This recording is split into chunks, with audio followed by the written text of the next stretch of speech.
très heureux d'être avec vous, les amis. Enfin, on se retrouve. T'as vu en France l'année qu'on a vécue?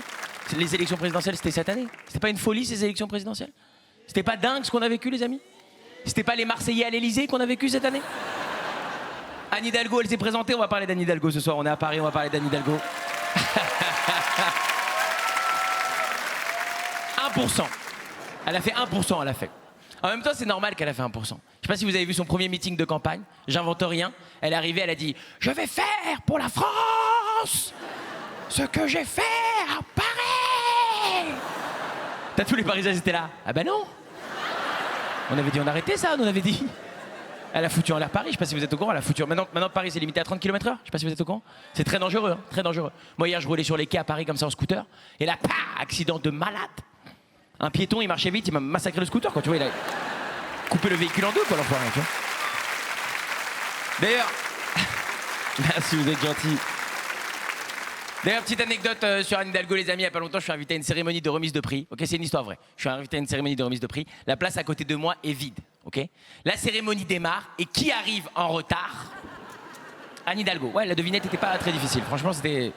Elle arrive et tout le monde voit qu'elle est en retard et elle voit que tout le monde la regarde. C'est une histoire vraie. Hein. Et elle se justifie en me regardant, je te jure, elle se faufile comme ça. Et elle me regarde moi et elle fait.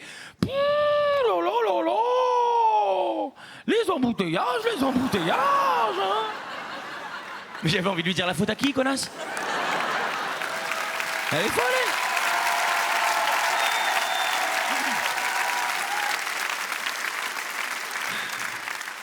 C'est comme si Poutine, demain, il va en Ukraine, il dit « Mais qu'est-ce qui se passe? Tout est cassé ici, je comprends pas. » Mais oui, tout est cassé, mon petit Vlad, évidemment. En ce moment, je me pose beaucoup de questions sur moi, les amis. Pour vous donner une idée, j'ai beaucoup de mal avec l'image que je renvoie, beaucoup de mal. Par exemple, quand je tombe par hasard sur moi à la télé, tu vois, dans une émission ou dans un film, ça me dégoûte, tu vois, je zappe direct. Je trouve ça horrible, j'ai du mal avec mon image. Et je me suis dit, est-ce que c'est juste un truc de moi ou est-ce que c'est un truc d'artiste en général, tu vois? Donc j'ai posé la question, j'ai appelé Gad Elmaleh, tu vois. Je lui ai dit, est-ce que toi aussi, ça te fait pareil, tu vois? Il m'a dit, ouais, il m'a dit pareil. Il m'a dit, ouais. Il m'a dit, quand je tombe sur toi à la télé, je zappe direct, ça me dégoûte, il m'a dit, ça me dégoûte. Ça me fait beaucoup de mal de voir à quel point ça vous fait rire cette blague. Je vous dis franchement, ça me fait rire. Et je pense que si j'ai du mal avec mon physique, les amis, c'est parce que quand j'étais plus jeune, j'étais en surpoids. J'avais un vrai surpoids. Vraiment. Quand j'avais genre 11-12 ans, tu vois, j'étais pas loin des 100 kilos. J'étais vraiment... Pour vous expliquer à quel point j'étais en surpoids, moi, j'ai jamais connu ce qu'on appelle la téléportation magique. Vous voyez de quoi je parle? Non, vous voyez pas de... T'es un enfant, tu t'endors sur le canapé. Tu te réveilles, t'es dans ton lit, tu te dis, mais qu'est-ce qui s'est passé? Mais ne serait-ce pas une téléportation magique?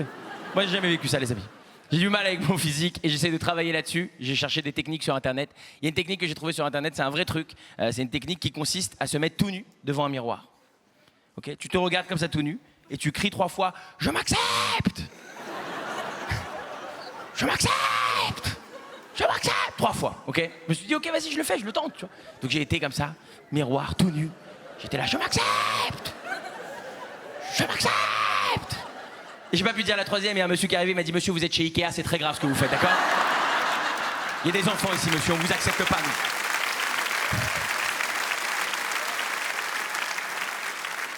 Je termine avec une dernière anecdote, les amis, je viens de déménager. Voilà, c'était mon rêve d'enfant. J'ai acquis une maison en banlieue parisienne, c'était mon rêve. Et j'ai acquis une maison, je suis trop content. Et juste derrière chez moi, il y a un monsieur qui habite. Et ce monsieur, il m'a écrit une lettre de bienvenue dans le quartier, ok ?